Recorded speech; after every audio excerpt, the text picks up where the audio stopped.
Salve galera, seja bem-vindo a mais uma aula aqui no canal. Aula de hoje, mais uma grandeza aí para a gente aprender na parte de hidrostática, conhecida como pressão.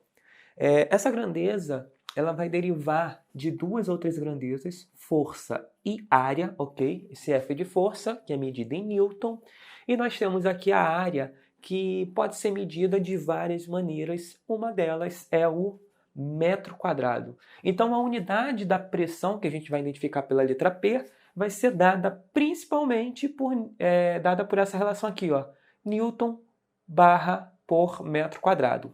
Newton por metro quadrado é a mesma coisa, ok? Isso aqui é análogo, é a mesma coisa, como se fosse uma simplificação.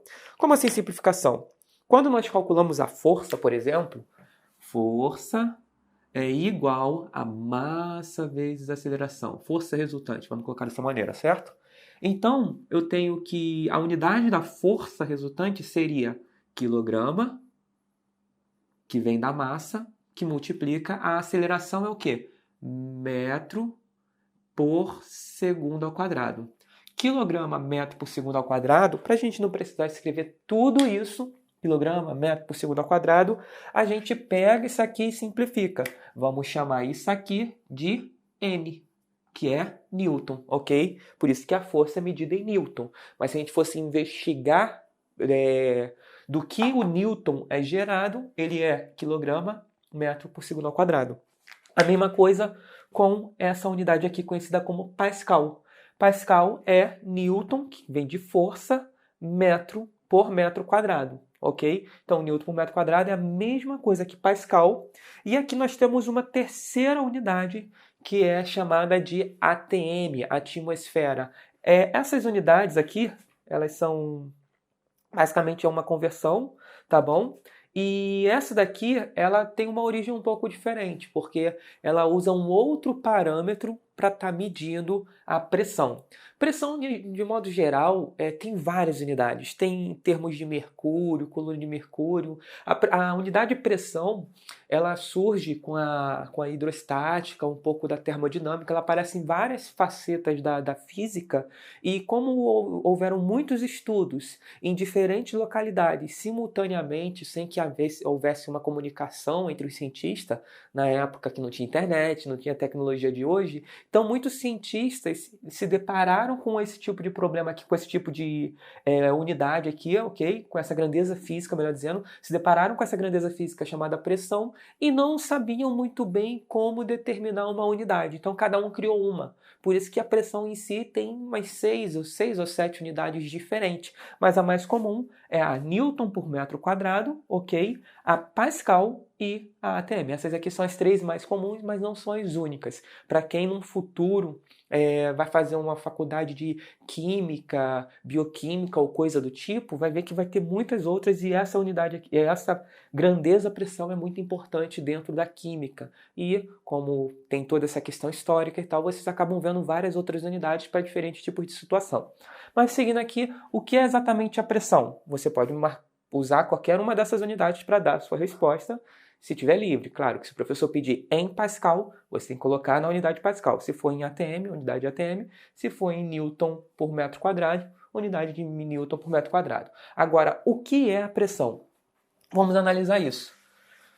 Na prática, o que a gente não pode esquecer é que toda vez que eu tenho uma grandeza multiplicada ou dividida por outra grandeza, o que eu tenho como resultado final é uma coisa completamente diferente, ok? Pressão tem relação com a força, tem relação com a área, mas ela é uma unidade, é uma grandeza diferente, ok? Da mesma maneira que a gente faz, por exemplo, com a velocidade.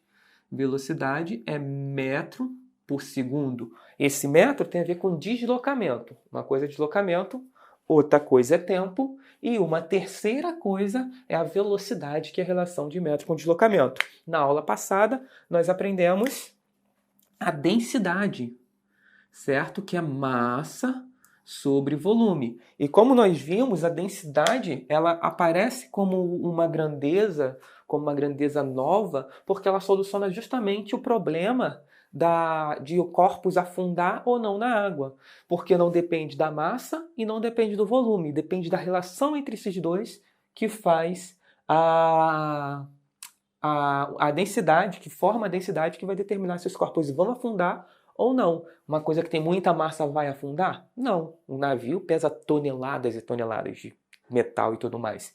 E não afunda. Uma coisa que tenha muito volume vai afundar? Não. O navio não afunda. Ah, tem pouco volume vai afundar? Não. Se você pegar uma bolinha pequenininha de isopor e jogar na água, ela não afunda. Então não depende diretamente da velocidade e não depende diretamente da massa, mas da relação entre eles que forma a densidade. E aí vai aparecer agora essa pra gente uma grandeza que tem essa mesma cara. Aqui é metros, tá? Aqui é de distância, esse aqui é de quilograma, tá bom? Aí vai aparecer agora essa nova grandeza, que é a pressão, que vai ser dado por força dividido por área. O que significa a pressão? Na maioria dos livros vocês vão ver essa definição. É uma força distribuída sobre uma área, mas basicamente eu estou dizendo a própria fórmula. Então não vejo isso como uma boa definição. Porém, o que a gente pode entender como pressão? Pressão está associado ao esmagamento das coisas, ok? Quando uma pressão é muito grande, quer dizer que sobre um objeto, a gente fala, ó, tem uma pressão, aquele objeto está sobre uma pressão muito grande. Quer dizer que ele está sendo esmagado, ok? Por uma força. A área onde ele está sendo esmagado vai ser determinada aqui, ó, pelo A, e a força que vai esmagar. Essa relação aqui é muito importante, por quê? Por exemplo, quando eu tenho a palma de uma mão, ok? Vou desenhar aqui a palma de uma mão. Seria assim, deixa eu ver aqui um desenho.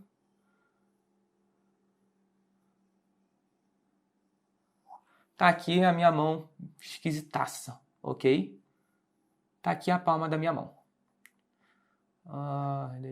Enfim, deu para entender. Vou fazer melhor, né? Essa palma de mão tá muito feia. Vou fazer um pé. Pronto. Tá aqui um pé, tá bom? Se uma pessoa, por exemplo, coloca sobre o pé dela um peso, tá? Alguma caixa de 1 quilo, provavelmente não vai doer. Por que não vai doer? Porque se a caixa for relativamente grande, o peso daquela caixa, lembrando, o peso é uma força, ok? O peso daquela caixa, que vai ser, se eu estou falando que a caixa tem 1 quilograma, o peso dela, que é massa vezes a gravidade, né? Nós já estamos acostumados, já estamos cansados de fazer essa conta. O peso vai ser 1 kg vezes a gravidade, que é 10, logo o peso é 10 newton, ok? O peso desse objeto vai estar pressionando o pé da pessoa, mas o dano que aquela pessoa vai sofrer com aquela pressão vai depender principalmente da área. Se o objeto for largo, ok? 1 quilo em cima do seu pé vai estar relacionado a essa interação aqui, ó. A área onde o seu pé está sendo pressionada pelo objeto. Porque se essa área for grande, o que acontece? Se esse valor aqui for grande, o denominador, quando você faz a divisão, isso vai resultar num valor pequeno. Por exemplo, aqui ó, a força vale 10, que é essa força aqui, que é a força peso, dividido, aí digamos que você tem uma área de 2, certo? Se a área for 2, a pressão vai ser 5. Mas se a área for 4, note, o que vai acontecer se a área for 4? Se a área for 4, a pressão vai ser menor, vai ser 2,5. Então, quanto maior a área, menor é a nossa pressão. E o que isso resulta? Quer dizer que o dano por esse esmagamento que a pessoa vai sofrer vai ser menor, quanto maior a área. Agora, quer ver de uma maneira muito mais clara? Imagina agora que eu tenho o mesmo 1 quilo, só que ao invés de colocar diretamente no pé do sujeito, eu vou fazer o seguinte. Tá aqui. Digamos que aqui tem uma pequena agulha, tá? E eu vou colocar 1 quilo em cima dessa agulha. Tudo bem? Aí o que vai acontecer? Esse 1 quilo vai pressionar a agulha e o que está em contato agora com o seu pé? É essa pequena região aqui, ó. Como a região agora diminuiu, digamos que se agora a pressão vai continuar sendo 10 newtons, que aqui continua com um objeto de 1 kg. É um objeto de 1 kg e o peso dele apertando o seu pé. Mas como a área aqui de pressão, a área onde está sendo aplicada a força está sendo aplicada numa área. Se essa área é muito pequena, o que vai acontecer com a pressão? Se a área for menor, de 4 eu vou colocar 1 agora. Se a área for menor, eu vou ter como pressão o valor de 1. 1 não, desculpa, 10. 10 o quê? Aqui eu estou usando força, que está em Newton. Ok? E agora aqui é sei lá, vamos dizer centímetro cúbico, milímetro quadrado. Cúbico não, milímetro quadrado. Vou colocar dessa maneira, ok? Também posso fazer assim. A unidade aqui não importa porque eu estou usando valores arbitrários para a área. Mas a ideia é essa. No final, a pressão vai ser 10. É uma pressão muito alta comparada à anterior.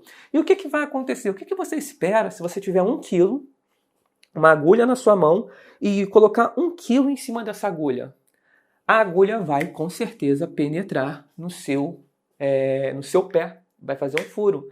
Por quê? Aquela região onde foi esmagada, ela sofre um dano maior pelo fato da pressão ser maior, devido à área ser menor.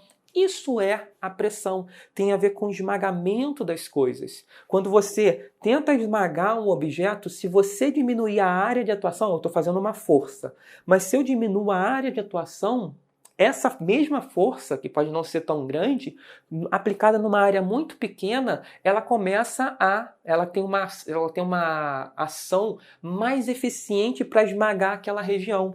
Então, seria algo do tipo: se eu tenho uma grande caixa de algodão, ok? Vamos fazer aqui, ó. Essa é a ideia. Eu tenho aqui uma grande caixa de algodão cheia, tá até aqui de algodão, certo?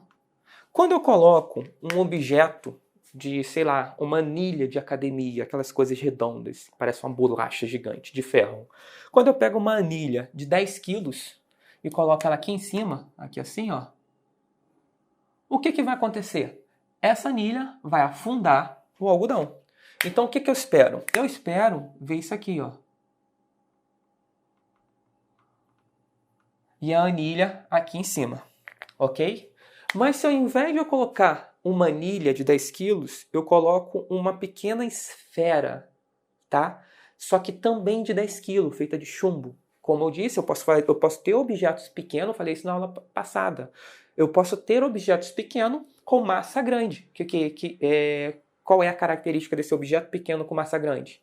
Ele vai ter uma alta densidade. Então aqui eu tenho uma anilha de ferro e aqui...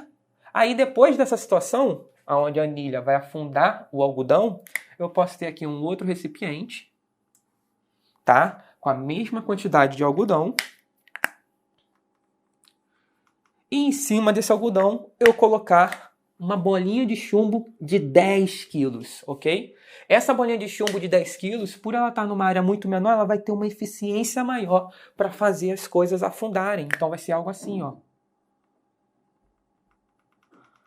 Ou seja, ela consegue afundar mais do que a anilha de 10 kg. Ela é mais eficiente na hora de pressionar, né, de apertar algo devido ao fato de estar atuando numa área menor. Essas coisas vocês podem ver em tatames. Tatames são aquelas pecinhas que normalmente a gente encaixa para montar num chão, para fazer uma luta. E aí quando você sobe num tatame e você pisa, o tatame não afunda tanto. Mas se você ficar na ponta do pé, tem um tatame, que é um chãozinho assim, né? Normalmente é 1 metro quadrado. Se você ficar com o pé assim, normal, ok? O tatame não vai afundar tanto. Mas se você ficar na ponta do pé em cima de um tatame, você está diminuindo a área e aumentando, diminuindo a área, né? E aumentando, no caso, a pressão no tatame. Aí ele acaba fazendo um furinho, certo? Que quando você sai, esse furinho volta ao normal. Então isso é a grandeza pressão, tá bom? A gente se vê na próxima aula. Valeu!